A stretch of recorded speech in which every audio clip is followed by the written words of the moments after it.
What's new on Grab It TV? Absolutely everything. We've got daily news shows, sports, weather, comedy, inspirational shows, fast cars, and a whole lot more. If you aren't watching Grab It TV, you're really missing out. It's free for you and free from censorship. So what are you waiting for? Subscribe today.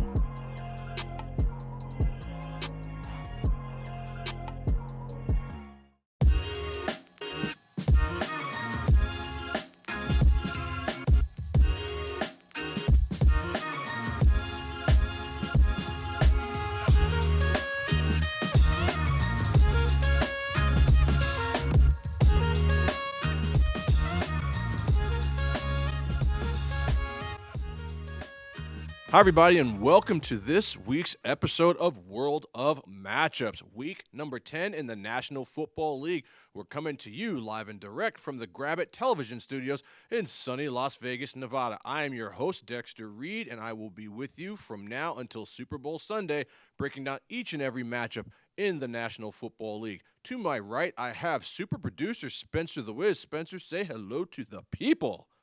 Hello, everybody. How is it going? Nice to have you with us, folks. We are here. You are there. Lots happening in the National Football League. Let's get to it. Let's start off with NFL news and notes. A lot of quick hitters, a lot of information going back and forth. Let's get you up to speed. First, Nick Chubb tests positive for COVID. He'll need 2 negative tests to play this weekend. It is looking very unlikely that that will be the case. Expect Ernest Johnson to suit up, who in his absence a few weeks ago looked spry, looked nimble. He will probably be toting the rock unless something miraculously happens with Chubb and he ends up able to suit up for Sunday's game at the New England Patriots. Next, Dalvin Cook in big trouble off the field. So, his ex-girlfriend, U.S. Army Sergeant First Class Gracelyn Timble, is suing this Vikings running back. They're saying that he physically abused her and held her hostage. Yikes.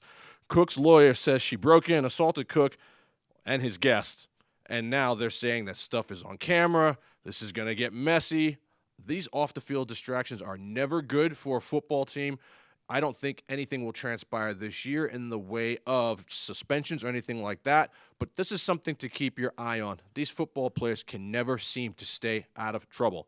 Next, Odell Beckham Jr., he claims the Los Angeles Rams. That's the team he goes to. This is who he wanted to go to, I believe, all along. There's a lot of smoke screens out there about him going to the Green Bay Packers, potentially the Kansas City Chiefs. He ends up going to the Rams. I think he should have gone to the Raiders. Now he's on a team where he's going to be the 4th option at best. Look, let's get something clear here, folks. Odell Beckham, to me, at this point, is just a name. He hasn't been good for years. I told everybody when he went to Cleveland he was going to be a bust. That's a run-first team with an offense that just throws off play action. He's been hurt for years, and people are out there talking about this guy like he's Jerry Rice.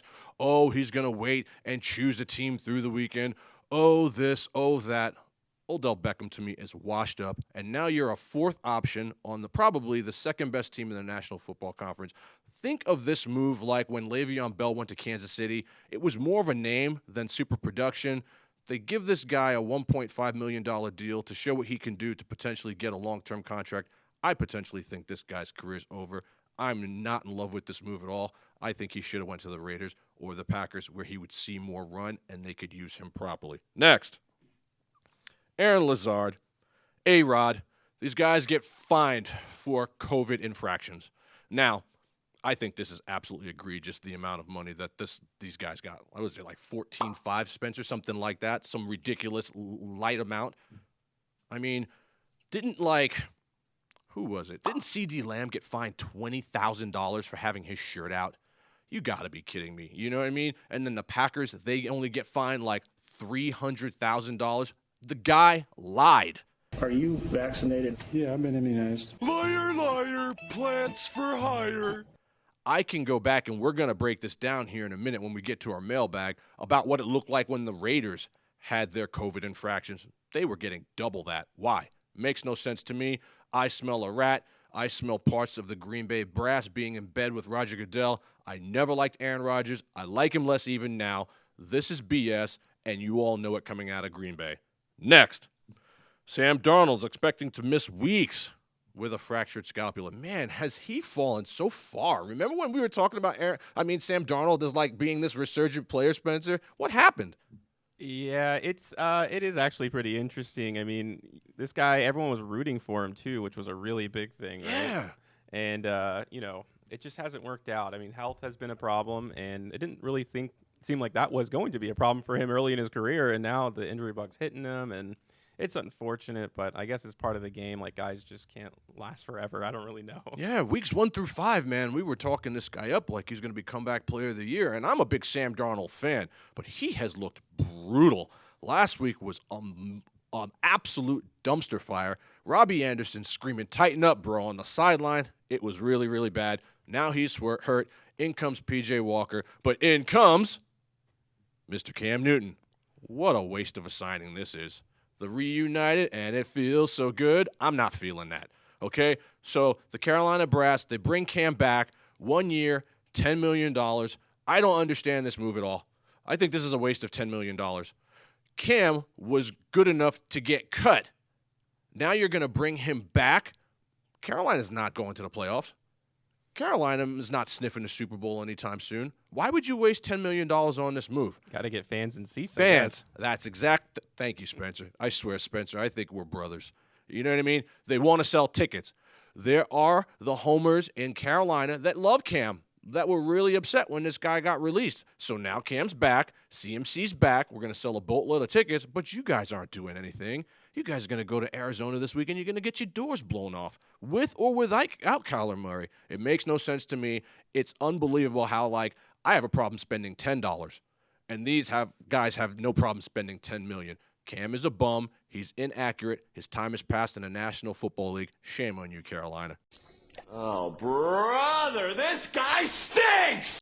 Next, let's talk about what happened last night in the National Football League. It's been a couple months since I've been so wrong about a Thursday night football game. And I'm telling you, man, I hate when I know something in my heart to be true and I talk myself out of it.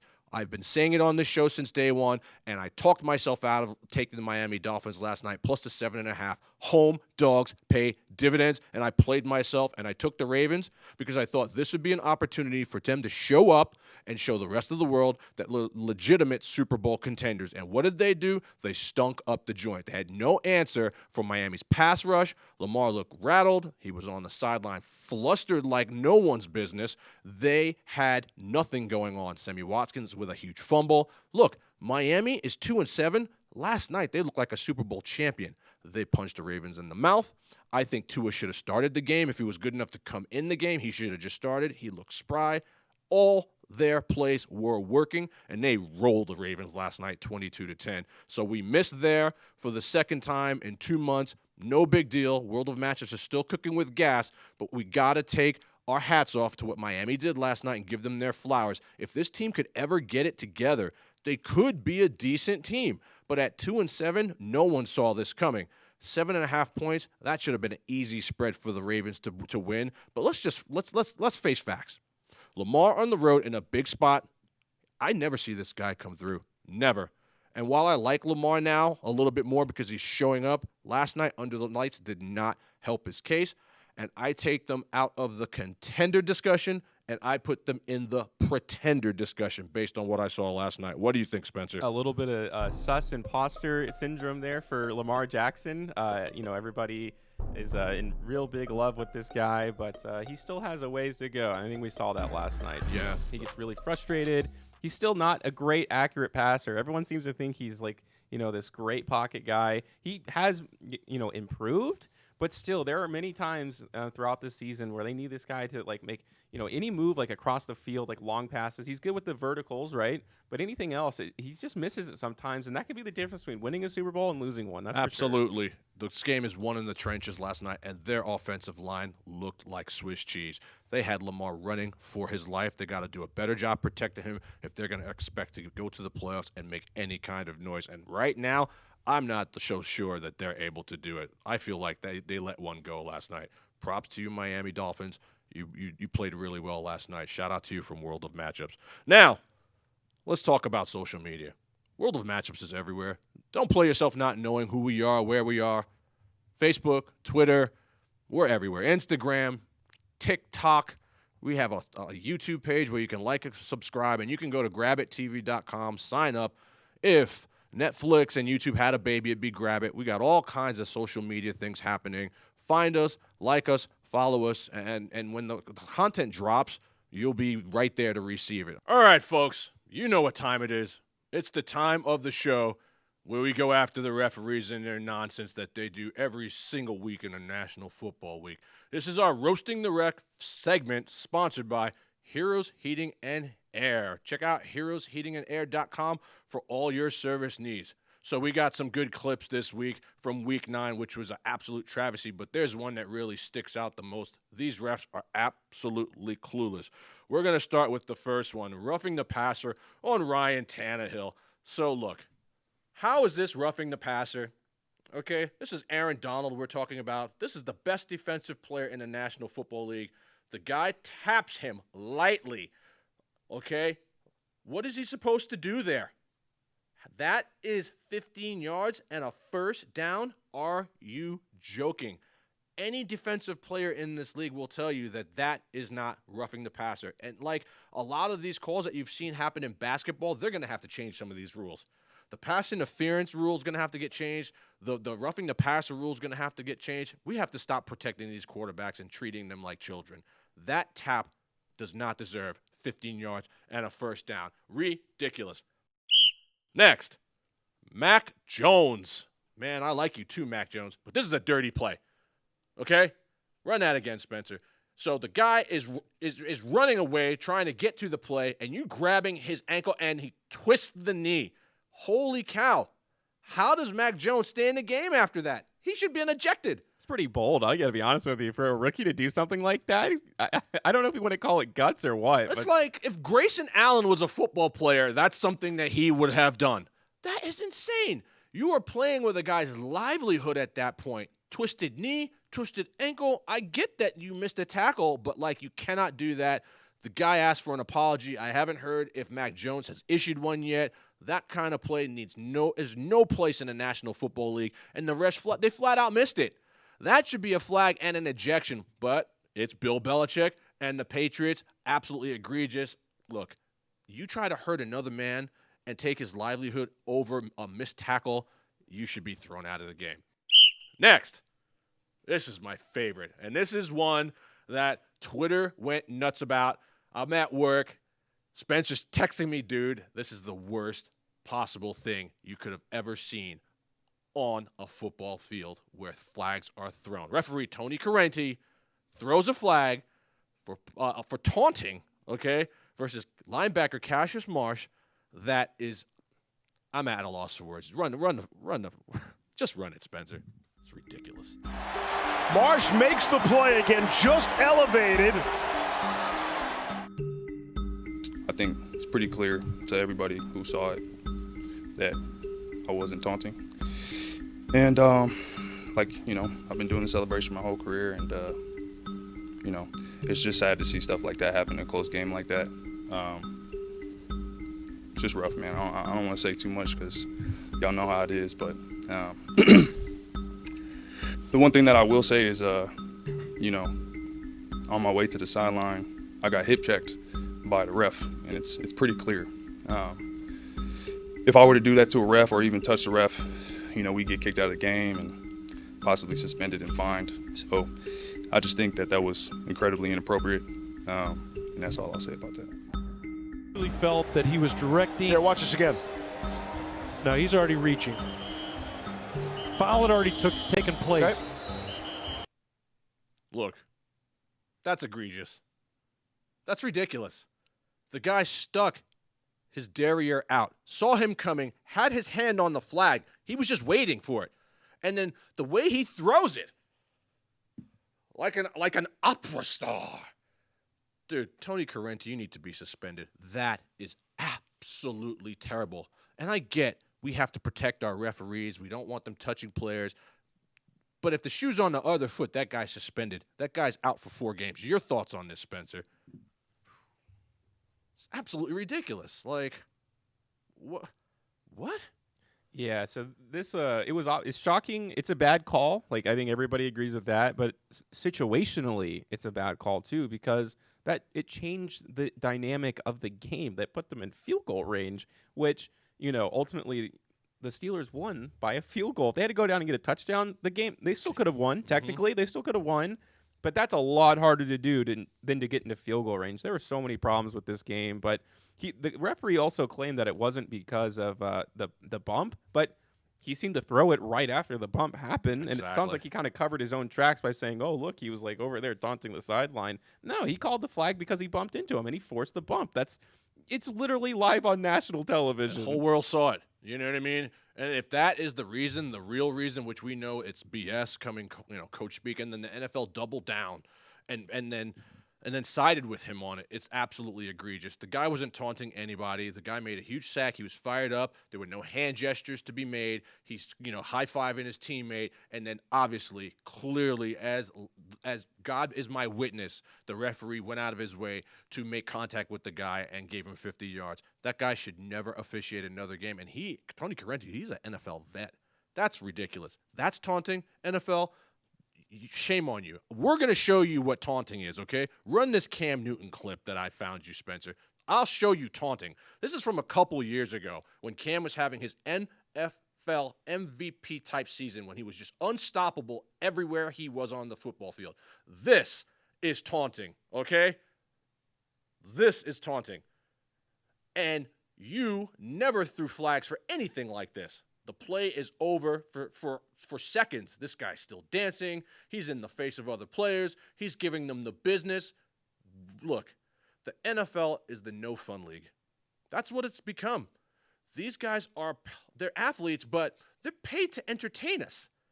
Let them entertain us. That was a BS call, and we all know it. Shame on you, ref. Shame on you, Goodell. Shame on you. Now, let's move on to our mailbag Q&A for the week. Couple questions coming out of Las Vegas and Long Island, New York. Dan, the man from Long Island, says, who are world of matchups right now, 5 contenders and top 5 pretenders? So, look, my contenders are going to be the Arizona Cardinals, the Tampa Bay Buccaneers, the Los Angeles Rams, the Dallas Cowboys, and the Buffalo Bills. I had the Ravens in there, but after stinking up the joint last night, you come out of there, insert Dallas. Now, I know Dallas got their doors blown off last week, but I fully expect them to reload that shotgun and blast Atlanta this week at home. If they don't do that, we're going to have to find somebody else to insert into that top 5. Bottom 5 pretenders are Cincinnati Bengals, the Vegas Raiders, the Kansas City Chiefs, the LA Chargers, and the Baltimore Ravens. Until further notice, until I see something from these teams where they actually step up, get convincing wins, and punch somebody in the mouth and don't turn around and stink up the joint the following week, they will be my top 5 pretenders. Next, let's discuss the hypocrisy of the Packers' COVID penalties this year to that of what the Raiders had last year. Rob the Raider, Los Angeles, Nevada. So, we were talking about this earlier. The Packers, $300,000 they get fined. $300,000, okay? $14,650 for each, Lazard and Rodgers. Last year, listen to this, October 8th, 2021, they had fined the Raiders $600,000, John Gruden an additional $150,000 for doing less. We know Aaron Rodgers lied. Why the discrepancy in the amounts? Could somebody tell me? You know why? Because Roger Goodell is in bed with some of these owners. Let's not act like this is not happening. Roger Goodell is crooked. I will never back off this. This goes way back. This is deeper than people know, Spencer. This goes way back to the Tuck rule. You know why the Tuck rule happened? Because the Raiders sued the league, and the league will never forget that. And so when the Raiders do something that someone else does, they get penalized harder. Your thoughts? Oh, yeah. The league hated Al Davis, and now Mark Davis is the owner. Everything is revenge against the Raiders, it feels like. Leaving to go to L.A., all of that goes way back into the day. The Raiders are targets of the league whenever they have the opportunity to do so. And it's absolute BS. The hypocrisy is so ripe. I mean, we know Rodgers lied. I don't care what the wording was. He goes on Pat McAfee, blasts the NFL, and then the NFL cowers and gives him this light slap on the wrist. He should be suspended. He should be suspended. But what happens? He'll probably play this week. If he can pass that COVID test on Saturday, Saturday's drop-dead COVID day for a lot of these players, he's going to play. absolutely egregious. The Raiders definitely have a soapbox to stand on here, and I'll be the first one to tell you that that's complete nonsense. I hate Roger Goodell, and you guys need to know. You guys need to be able to see through the iron curtain of the NFL and know that it's because of money and personal favors that are being handshaked about why these things are happening to the Raiders. I have a conspiracy theory that runs real deep. I'm thinking that Aaron Rodgers never had COVID and that they wanted to spot the Chiefs a game so that they could rise up in the AFC West because Patrick Mahomes is like the cover child of the NFL now. They said, Aaron Rodgers, take a week off and we'll give you something. I don't know what that something is. I wouldn't be surprised. I don't know. It just seemed really weird that the timing. The Chiefs got a layup like that. The and timing. Now, if they win on Sunday night, they're in the AFC West. You know, they're top of the AFC West after being at the bottom. Dead last. They were circling the toilet bowl 3 weeks ago. And, like, while I'm not a huge conspiracy theorist, crazier stuff has happened in the National Football League. And the Chiefs barely beat the Packers last week. It's almost like the NFL is doing everything they can to make sure that the Golden Boys stay on top. And I don't see that as being so much of a conspiracy theory. Who knows? You know what I mean? You just never know. Next, who is the best top 10 draft pick in the last 5 years? Jesse Bourne, top fan for World of Matchups. Shout you out, Jesse. I hope you got the shirt. And let's talk about that. For me, it's got to be Patrick Mahomes and Lamar Jackson. I mean, you look at what Mahomes has been able to do, albeit minus what has happening this year in the top 5 years. That might be the biggest Grand Slam home run a team has taken to take a chance on a player and have it come to fruition. It's an easy answer. The guy's got an MVP. The guy's got a ring, 5,000 yards. I mean, I don't even think this guy can crow official here yet. And he's done all these things. Patrick Mahomes has accomplished more in 3 years than most quarterbacks will do in their entire career. So the answer was easy, Mr. Patrick Mahomes. Honorable mention, Lamar Jackson. Let's see what he can do. His career hasn't been any scrub career either. He does have an MVP. If he gets a ring too, those two will battle it out. I think the edge would go to Mahomes because he's got the air yards, but, you know, it's hard to discount what Lamar does with his legs too. It would be one of those two would be my answer. Let's get down to why we come here. We come here for winners. You come here for the information, game previews, okay? Last week was Upset Sunday. Can you remember a week that was so bad, Spencer? Holy cow. No, it was unreal. I mean, I think that there's probably 1 week every football season where this happens. I don't know what it is about this part of the season where it's like you're kind of into it, but there's still a long ways left to go, and I think some guys forget that. Yeah, the gauntlet dropped in the National Football League last week, man. The Jaguars beat the Giants beat the Raiders. If I saw 1 5-team parlay that if you laid $100 on the underdogs that were chosen, you would have won like $75,000. It was insanity last week, all right? So, World of Matchups, went 7-7 in Week 9. That's not terrible considering how bad the gauntlet dropped. 82-54 on the season. We're still in good shape, all being losing last night, all right? Straight winners Sunday and Monday, against the spread Thursdays. On the bye, Chicago, Cincinnati, Houston, and the New York Football Giants. Let's break it down. Buccaneers at the Washington Football Team. Look, the Washington Football Team is an absolute mess, guys. Daniel Snyder all the way down to the water boy. They did give Tampa a run for their money last year in the playoffs with Taylor Heineke, but they are going to have to do a better job of getting him and Terry McLaurin involved to produce at a high level and win this game. Now, Tampa Bay is vulnerable through the air. We know that their pass defense is suspect. A lot of guys hurt. Murphy Bunting's still out. That's going to be their only chance of stealing this win. Now, Tampa should win a close game on the road here on the shoulders of Tom Terrific. We all know about Tom Brady and the skilled players of the Buccaneers. And the Washington Football Team defense has been the biggest letdown in the National Football League this year. This week won't be any different. The pick, the Tampa Bay Buccaneers. Next, the Lions at the Steelers. Guys, one of these days, the Lions is going to win a game. But I got news for you, it won't be this week, okay? At this point, we really have to start considering if they'll go 0-16. Pull that schedule for the Lions. Let's take a look at this, okay? So, Steelers this week, Browns the following week, Bears, Vikings, Broncos, they're losing to the Cardinals. Falcons, maybe? Losing to the Seahawks, and they're definitely losing to Green Bay. Where's this week? Spencer, where's their one win coming from? I don't see it. I'm taking a look. Probably the Falcons you want to circle or the Bears. They can definitely beat the Bears. They look terrible right now. Bears are terrible, man, but where is that game? That's a home game for the Bears. Boy, they're in trouble here. I don't know about that. I think if I had to bet right now they'll get one win, I would like to hope they'll get one win, but it is not looking promising. Pittsburgh is still decent, but they're ripe for the picking after a gift win on Monday Night Football. Najee Harris, Big Ben, Deontay Johnson, and newcomer Pat Freiermuth, I love the Muth, okay, will just be too much for an undermanned Lions team. Goff, Swift, Hawkinson, these guys aren't slouches. They're good quality NFL pros, but it's a tall order to go into Pittsburgh and win the way that they've been playing right now, okay? And the Lions defense is just putrid. The pick, Pittsburgh Steelers. Next, Saints at the Titans. Look, the Saints look awful last week, and their season might be over. Can somebody explain to me why Trevor Siemian is starting? Anyone. Email me at worldofmatchups@outlook.com. Hit me up on the social media pages. This is the head scratcher of the week. I don't know what Sean Payton is thinking about. Trevor Siemian is awful. And you paid Taysom Hill $1 million, trillion, bazillion dollars. Why? Why is this guy not in the game? It makes zero sense to me. He ate his last game versus Atlanta, and you don't play him. Makes no sense. To ride the bench, what are you doing? Alvin Kamara is not 100%. Okay, he's banged up, sore knee, not practicing, and the Titans are riding high after a very improbable win. Another one of those huge upsets last week.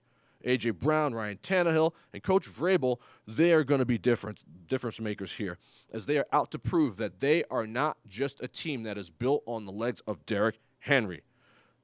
Take them with confidence. I love Tennessee this week. Touchdown Titans! Touchdown Titans!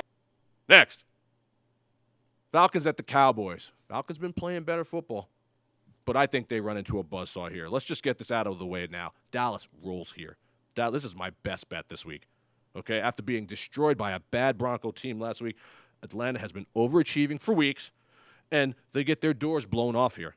Dak, CD, Lamb, Cooper, and that defense will be ready here. They all get right here after an awful performance in their building.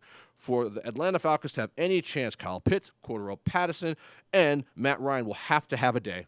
I just don't see it. Look, Dallas last year played this team at home and was down by like 30 points and came back and won by a point. You don't think they remember that? They're not going to let that happen again. There will not be a letdown. They're going to smash the Falcons. Take Dallas all day, twice on Sunday, and go to Sizzler. Take that for data.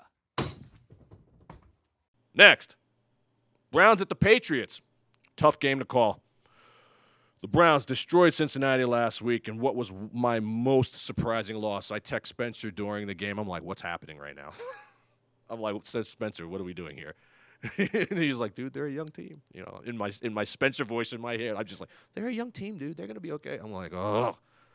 I'm still standing on my word, though, that Baker Mayfield is a fraud, and he's overrated, and they're going to pay this guy $1 bazillion. Look. The Pats D is a bully. We know this. That's what they do. They push teams around. And with Nick Chubb potentially out and OBJ gone, Hunt's still on the shelf too, I just cannot see them winning this game. I think New England is going to come out. They're going to be fired up. The Pats are still a good team, and Bill Belichick deserves a ton of praise. Who has done more with less this year than Bill Belichick? Bill. He's turned chicken crap into chicken salad repeatedly with a really terrible offense. Now, Damian Harris, Ramondre Stevenson, both concussed. Stevenson practiced yesterday. Harris has been out. Don't know what that backfield is going to look like on Sunday. Concussion protocol has hit this team hard. Mac Jones, I've been giving you love all year long, bro. It is your time to shine. Put this team on your back and get this win in Foxborough. I like the Patriots. A lot of people are going to love Cleveland after that big win, and I think they are ripe for a letdown. Player to watch in this game, okay, for the Cleveland Browns. Now that OBJ is gone, Donovan Peoples-Jones, okay? DPJ, this guy might make some noise. Keep your eye on him. The pick, New England Patriots. Next, the Bills at the Jets. After the worst loss to date in the NFL this season, the Buffalo Bills are going to get right here. They lost to the Jacksonville Jaguars 9-6. That's disgusting. The Jags? Dude, you're supposed to be a Super Bowl contender. You punch Kansas City in the mouth, and you could only get 9 points to the Jags? Any given Sunday in the NFL, okay? Look, their defense and their quarterback, Josh Allen, they're going to have big games here. Mike White is forced to start yet again. Michael Carter, Elijah Mitchell, these are nice weapons for the New York Football Jets, but it's just not going to be enough. Sean McDermott's a great coach. He's going to have this team ready to play. He's going to make sure that the Bills handle their business again. Now, don't take New York lightly. They win these kind of setup games, but I just don't see it happening. Zach Moss is in the concussion protocol. He's practicing on a limited basis. Expect Devin Singletary to be forced into some more action here. Take Buffalo. This is not a game that they can afford to lose. It's all about getting that 1 seed in the AFC to have that home field throughout. They can't drop 2 in a row here. If I had a second best bet, it would be them, but I'm just not picking against the Jets. I promised everybody I wouldn't pick against the Jets, okay? So they're going to get back to business and get back to winning. They'll pick here, the Buffalo Bills. Next, the Jags at the Colts. Okay, this will once again be the Jonathan Taylor show. Jonathan Taylor is the best running back in the league right now. He is the new Derrick Henry now that Derrick Henry's on the shelf.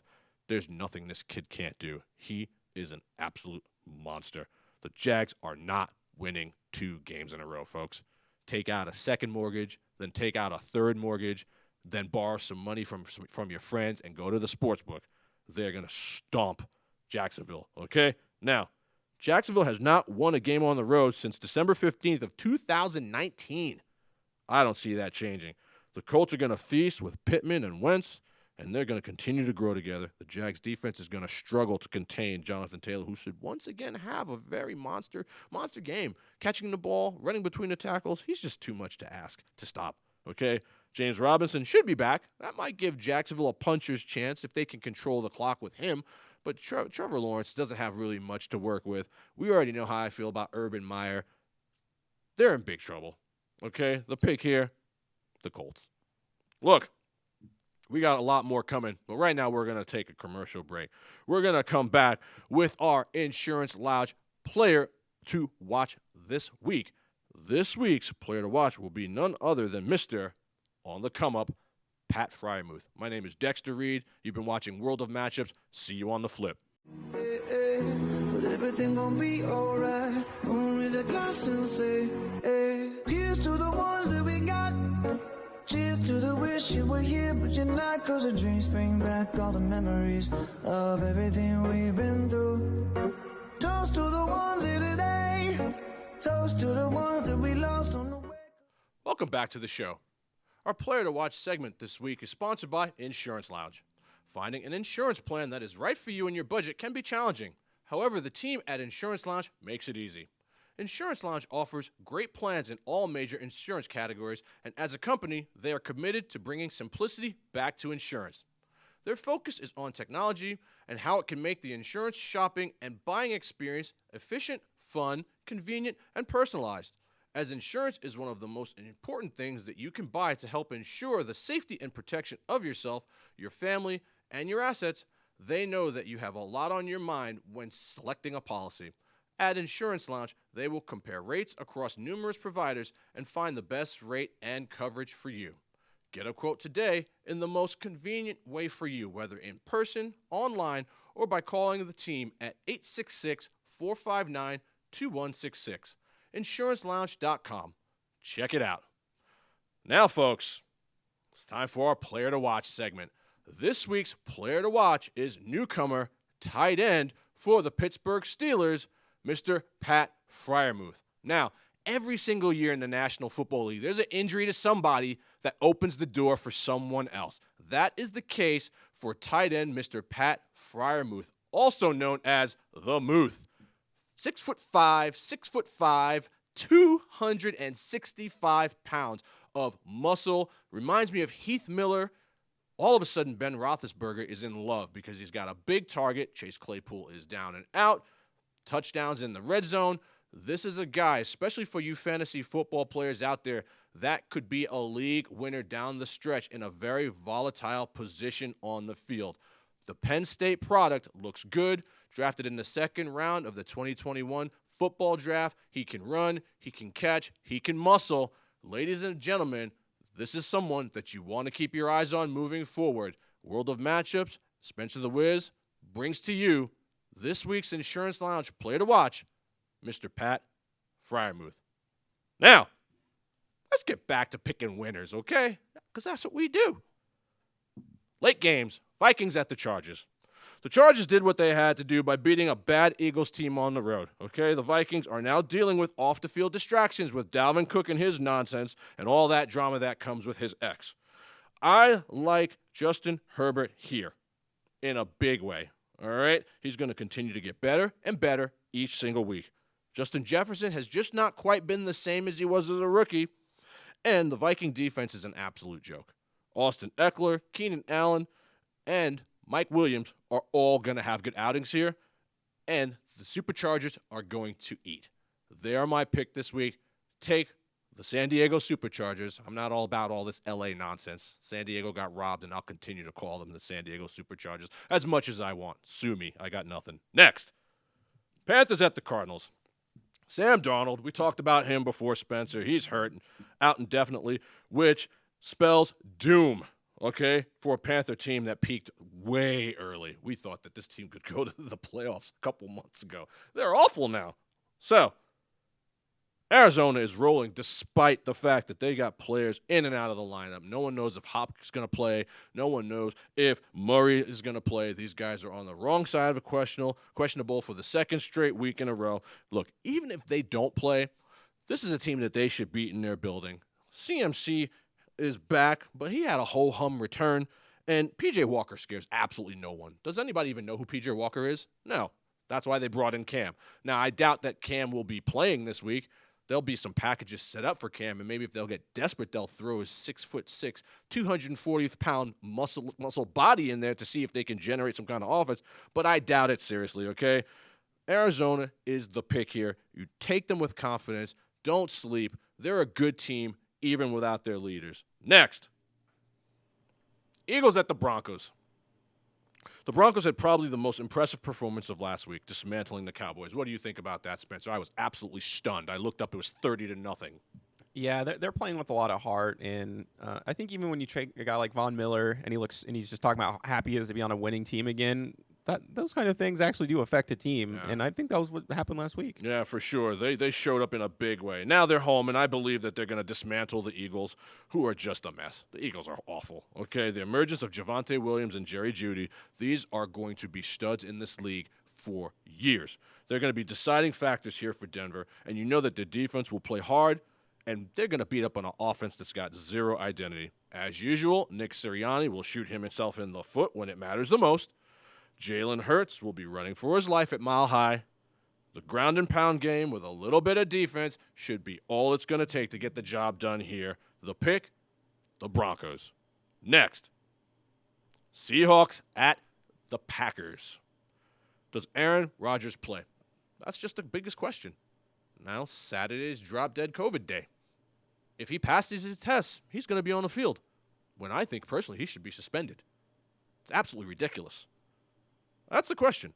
Now, if the answer is yes, they're going to win. If the answer is no, they're probably going to lose. Because Jordan Love is terrible. All right? He looked awful versus Kansas City. And did you see where the Kansas City Chiefs put his mom? They put his mom in the worst possible seat in the building. I think that she wanted to be back there. That's Really? She wanted to be away from everybody, probably not be on cameras, and they're like, "Oh, look at her way up top." So she may have put a highlight on herself, like inadvertently. They put her on the moon. They put her on the Goodyear blimp. That was freaking horrible. All right? Now, Green Bay is simply not the same team without Aaron Rodgers. They're just not. Seattle's going to get Russell Wilson back. It sounds like he's a go. Chris Carson may be back. He might get activated today or tomorrow. Keep your eyes on this, okay? If that happens, this is a huge boost for the Seattle Seahawks. Receivers like DK Metcalf, Tyler Lockett, they all ascend here. This game basically is a wait-and-see injury mashup.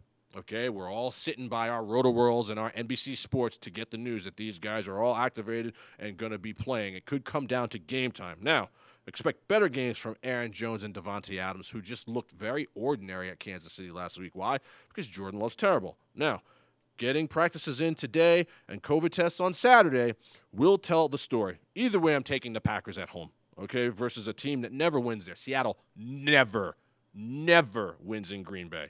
The pick, the Packers bounce back. Next, Monday Night Football. The Rams at the 49ers. I am done with the 49ers. We're done. I'm done with Brandon Ayuk. I'm done with Kyle Shanahan. I'm done with y'all, okay? This team has no soul at all. Jimmy G is bipolar, and Kyle Shanahan is clueless on how to beat good teams. The Rams lost a tough home game for the second time this year, and this is a get-right spot for them. Stafford uncharacteristically looked really bad, but he's going to get that MVP form back here, okay? Look for Kupp, Woods, Higbee. They're going to all eat versus lousy corners. Josh Norman should retire. That guy's burnt. He's the Black Daniel Sorensen. He's terrible. Get him off the field. The Rams D is going to harass Jimmy G all night long, and look for Deebo Samuel to have, a great day. He's the one guy on the Niners who just continually plays. I mean, and he should. With a nickname like Deebo, I don't even know if that's his nickname. I think his mom might have even named him that. I don't know if she was watching Friday in the delivery room. She's like, oh, Deebo. The guy is a house on fire. But it's still not going to be enough to win this division thriller on Monday Night Football. The pick, take the Rams, and take them with confidence. The guy's name is Tyshawn Raquan Debo. Debo is his nickname, Samuel. So Tyshawn is his real name. No one's remembering Tyshawn Raquan. He sounds like a member of the Wu-Tang Clan. We'll just call him Debo. All right, sounds good? All right. Now, before we break, we're going to talk about our game of the week. All right? I've got two amazing people joining me on the panel today. Second time actually, Mark McMillian's in the building. 8-year National Football League pro, played for the Kansas City Chiefs, played for he played for the Philadelphia Eagles. Excuse me, sorry, Mark. He's in studio with us, as is my man 50 Grand, probably the biggest Chief fan I know. The mayor of Boundtown joins us on the panel, and we are going to break down this week's game of the week, the Kansas City Chiefs at the Las Vegas Raiders. My name is Dexter Reed. We're going to pay some bills. Be right back.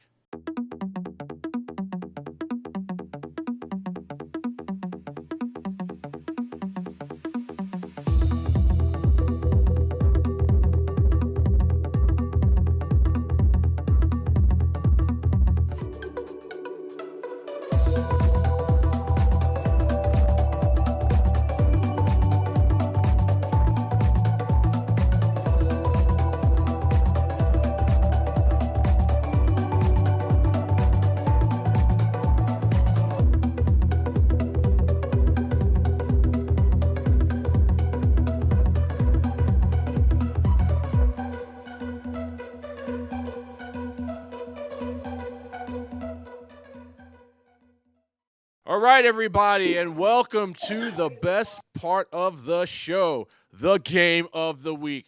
This week's game of the week will be the Kansas City Chiefs at the Las Vegas Raiders in what should be an important game for both teams and a very heated rivalry. Today I have with me two of the best guests that World of Matchups has ever had, coming to you live and direct from Las Vegas, Nevada. First, we have the mayor of Boundtown, Kansas City Chief fan extraordinaire, Mr. Matthew Bound. Let's have a round of applause for Mr. Matthew Bound.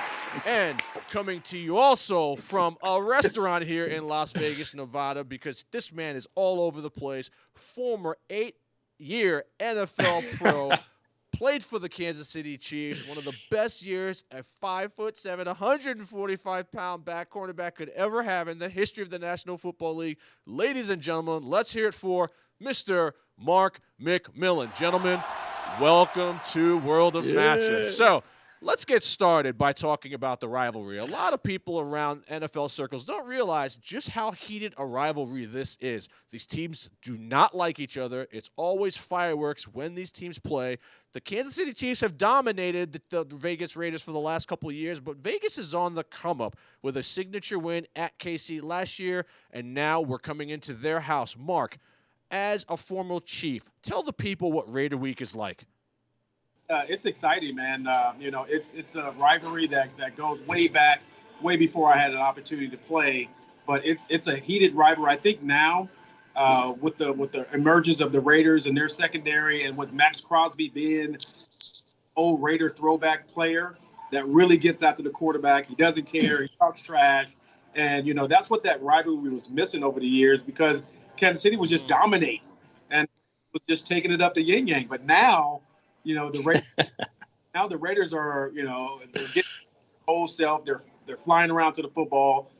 Derek Carr is doing an outstanding job. I was a big critic of Derek, but all the stuff that he's been through over the last couple of years, even this year, and to be able to step up in front of the mic and answer the tough questions and not care about what everybody says around it. But that locker room is going to be something that you can't match.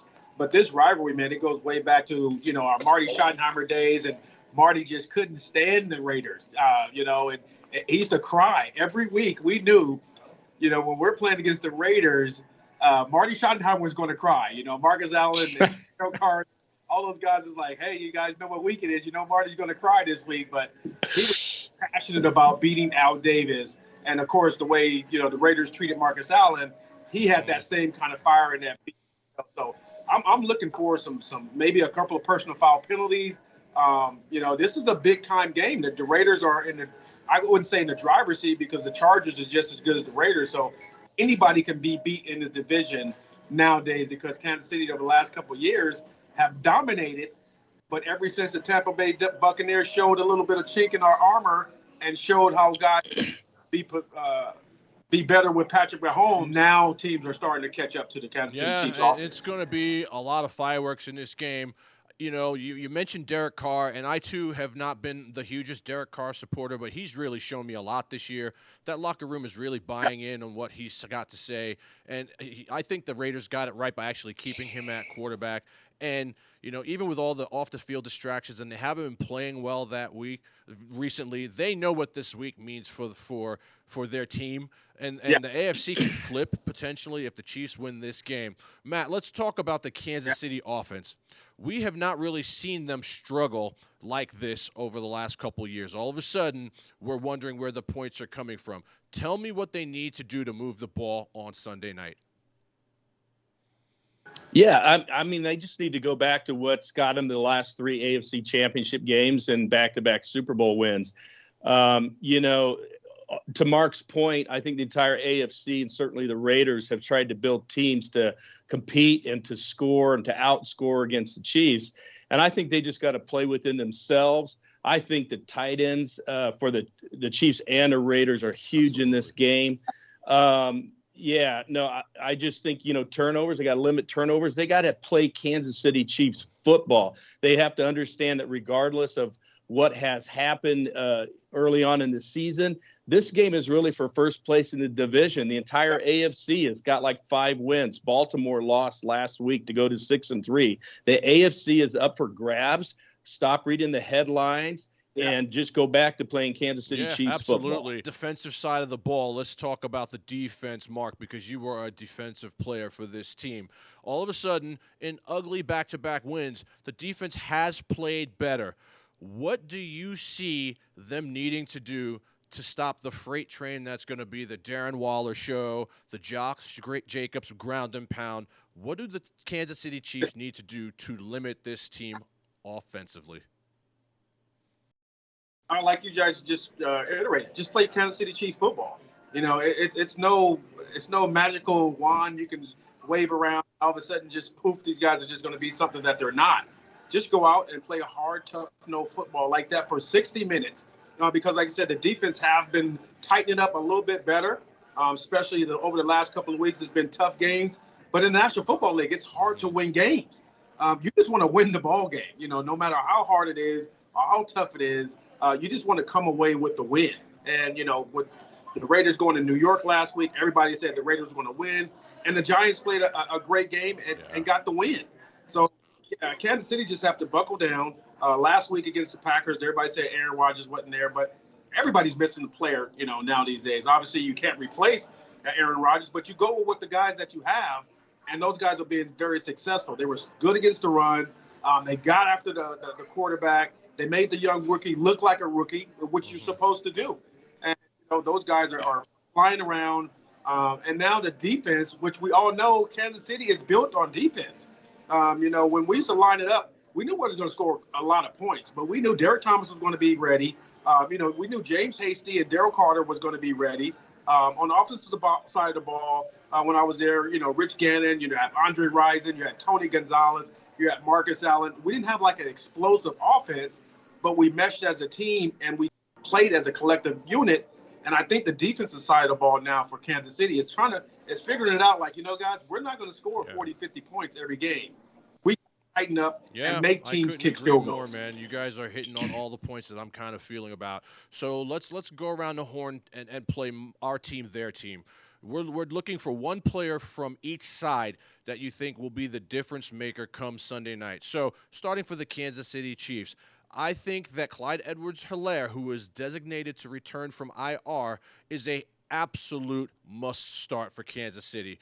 The cover two shells that are now playing Patrick Mahomes and the Chiefs, they're limiting all our deep balls, and they're daring us to run. Now, we know that Andy Reid is not a run-first coach, but I think we run the ball here, take what the defense gives you, dink and dunk, and then I think if we are having success on the ground with Clyde and Daryl, that opens things up. We cannot throw the ball 60 times and expect to win. So if Clyde is activated, keep your eyes open for that on Saturday. He's going to be a big focal part of this unit on Sunday night.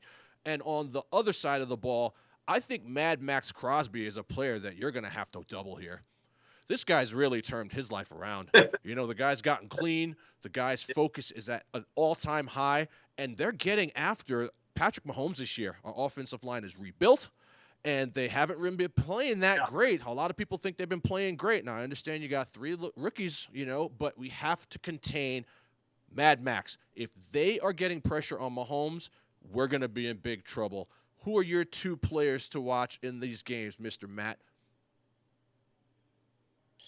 Oh, man, it's so hard. I just think there's so many different things. Like, I guess I'm going to take the whole offensive line for the Kansas City Chiefs, man. I mean, those guys, those big uglies up there, they got to play ball. They got to not be holding, not be off sides. They got to give Mahomes, some time to throw the football. And if they do that, then I think the usual suspects, man, like Mahomes, Kelsey, I'd love to see a Josh Gordon sighting, man. He doesn't have to have a huge game, but they brought him onto the team for a reason. He's been playing, 15 to 20 snaps a game, but he just hasn't gotten the ball. If they could throw one or two to him in the red zone, it's just going to open everything else up. Then I flip to the defensive side. I love Melvin Ingram coming back in, man. He made a play the very first, time he was on the field for the Chiefs. That puts Chris Jones back in the center where he belongs. That's got Clark DeShark on the other side, and that gives that throwback to that old Derek Thomas, Neil Smith, Dan Saliamua type setup, And I think the biggest non-player factor, I want to see some old KC swagger, some passion. What you saw at the end of the game last week where Mahomes was Mahomes. He scrambled out. He hit the cheetah, and you saw the passion come out of him. And I just think there's been a lot of pressure from outside and inside the locker room. And I just go back, man, just go play some ball, go play KC football and leave it on the field. Sounds and I think we'll get Mark, the W. Who are your two players to watch? I really love your take about the offensive line because that's been our Achilles heel over the last couple of weeks, not giving Pat enough time to set up and throw the deep ball. All of his passes are coming rolling out of the pocket and not really up and surveying the field like he was used to. But like I said, the O-line has to step up big time. Getting Clyde back is huge for that offense because he can run the ball as well as he can catch the ball out of the backfield. Now you got to worry about him coming out of the backfield. Kelsey has to step up this game. A couple of weeks he's been MIA basically, and you can see on the sideline even Kelsey's usually talking trash or getting after guys, but now he's dropping balls and you see his sad face on the sideline. Get back to Kelsey that we know that you have to double team that gives those other guys on the outside opportunity to be singled up. And on the defensive side of the ball, the secondary has to play good. Obviously, with the Raiders situation, not having that deep threat with Ruggs being, his situation, but they still have one of the top tight ends, I always say, in Darren Waller. and they have to account for that young man. They have a good 1-2 punch running back situation. Derek Carr is playing good, solid football. So the secondary has to play real big, and obviously Clyde is going to be my guy. And Pat just has to settle down. And to be honest, I don't really think he's overcome that concussion that he suffered a couple of weeks ago. And, since then, he's getting out of the pocket even faster. His footwork is not as what it used to be in the past. Obviously, he's like the Steph Curry of the NFL. But you can see it. And like you said, toward the end of the game, he got that little swagger back. He was upset. He was pissed off. He was getting after guys. And that's what he has to do. He can't worry about guys everybody liking him. Like I said, when you're the champ and you're the big dog, everybody's telling you how great you are. You start drinking that Kool-Aid. And, he just have to get back to himself, get on guys, because he's the leader. When Pat goes, the whole team goes. I love the takes, right. guys. You guys are definitely bringing the heat, and I couldn't agree more. We're going to go around the horn with final predictions, and then we're going to give you an opportunity here, Mark, to talk about your new entrepreneurship in Grill and McMillian. That we are so happy that you are coming on to World of Matchups with. So I think this is going to be a highly contested game. I think the Chiefs are starting to move past all the off the field distractions. Mahomes got a baby, the new Josh Gordon sighting, X Factor and the fighting in the stands, all the TikTok nonsense that's coming from some of the family members. I think they will put this to bed. It's Raider week. It's all business, and I think that it's going to be a 27-24 Kansas City Chief win at the end of the game on the leg of Harrison Butker kicking a 50-plus yarder to stab the Raiders with the dagger for the W. What's your prediction, Matt? Well, I tend to agree with what you said. I know that the last meeting between these two teams, the Chiefs won 35-31. I see a very similar football game. I think I think we got to put up some points. The offense has got to control time of possession. So I'm going to go with that. I'm going to say we're looking at another 35-31 game. What do you think the final score will be? That's a great prediction. Both of these teams are able to score, points. It's a division game, so there's going to be some big plays made on both sides of the ball, and I can see some special teams. Yes, really big factor in this. Special penalties. Whoever controls and wins the special teams and turnover battle is going to come out successful in this game. And like I said, it can be 48 points, it can be 42, it can be 35. Who knows when you have these two teams going at each other. Obviously, we are in Vegas, so I know the guys are betting out there and probably like, I was going to bet with those guys. But like I say, special teams is always key in a rivalry game. And being on the road, it's going to be a hostile environment. Sunday night football in Vegas. For first place in the division. Yeah, it doesn't get any better than that. So I'm so excited. It's been a long time since I've really been excited about a Chief-Raider matchup. But right now, I am so excited. If I'm in the game, I might come in there with my face painted. What do you think the final score is going to be? I would say the final score 35-42. All right, hey, Kansas just City, gotta come make on. sure. Yeah, You come know what I'm on, saying? man. World of Matchups is we're here to pick somebody, so we gotta know. I didn't want to just assume that you were gonna jump on us. And I love it. This is like you guys both said. This is a highly contested game. World of Matchups will be in the building that night. I believe both of you guys will be there as well. We'll try to do a little something for World of Matchups from the inside of the stadium. And it's been a while since I've been this excited about going to a football game myself. I'm gonna probably explode, literally. Like I'm gonna put on every piece of Kansas City Chief paraphernalia I own. I'm gonna walk in there like Flavor Flav and Mr. T had a baby, and I'm going to be fired up for my Kansas City Chiefs, who absolutely got to have this win. So we'd be remiss if we didn't give you an opportunity to plug what's happening with you, Mr. McMillian. Camp 29, Life After Football. Now we got Grill and McMillian taking, that next step in your entrepreneurship, coming on board with us out here at World of Matchups. Tell the people what's going on. Tell the people how they can get in contact with you. Tell the people how they can buy your products, my friend. First of all, I appreciate you guys giving me this platform to have me on. It's always exciting to talk football with guys, that didn't play the game, but just as passionate as guys. Yeah. The game. And, as a player, we like that, and you guys know what you're talking about. You're knowledgeable about the game. You get some of these dongs in the bar who have no clue about football.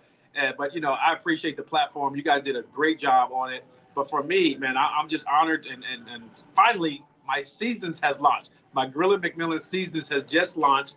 I have my Suitin' and Bootin', which I named after my late granddad, who was always nice and dressed up and suited up. So I paid homage to him. And then, of course, I couldn't forget about my late grandma. It's called Cooking with Clara. So, both of these seasons you can pick up online at the BrockMarBarbecue.com and purchase it. And some of the proceeds will be going back to my Lyft program that we're doing for inner city kids and kids that's being bullied and harassed. So not only are you getting a piece of my grandparents' love and passion for cooking, you're also helping out with our foundation that we able to help these young kids, empower those young kids, give them the confidence, build them up so they can go out and be successful young men as well. We just love it. And we are so grateful to be able to partner with you and network with you and grow your business. As you help us grow our business here at World of Magic. All right, gentlemen, we're going to wrap it up. We appreciate you coming on the show as always. We appreciate the way you've been supporting us. World of Matches wouldn't be the same without people like you. We're all in agreement across the board that the Chiefs will win a pretty close game on Sunday night. We look forward to seeing you guys at Allegiant Stadium, and we both look forward to having you guys back on the show. Grilling McMillian, folks. Let's go, Support Chiefs. Mark McMillian and all his endeavors. We got a lot of different things going on besides football that are just important. Networking each other, loving each other, making things happen. Chiefs win a thriller on Sunday Night Football. Thank you, gentlemen. We'll see you next time. Let's go back to the studio and go over our picks for the week. World of Matchups is taking Tampa Bay Buccaneers, the Pittsburgh Steelers, the Tennessee Touchdown Titans, the Dallas Cowboys, the New England Patriots, the Buffalo Bills will circle the wagons all day, the Indianapolis Colts, the Los Angeles Chargers, the Arizona Cardinals, the Denver Broncos, the Green Bay Packers. We already love the Kansas City Chiefs. We just told you all about that. And the Los Angeles Rams. Folks, again, we are everywhere on social media, okay? TikTok, Twitter, Facebook, Instagram. We are on GrabItTV.com. Like and subscribe. Go to Grab It. Get yourself an account. All the content is there. And when you subscribe, all the content will come to your email address, and you'll get notifications that we are dropping new stuff all day, every day. We appreciate you guys showing into the show the way you have. We thank you for watching. On behalf of Spencer the Wiz, my name is Dexter Reed, and we are giving you the most comprehensive and uncensored National Football League television show to hit the big screen this year. Ladies and gentlemen, you have been watching World of Matchups. We'll see you next week. Take care.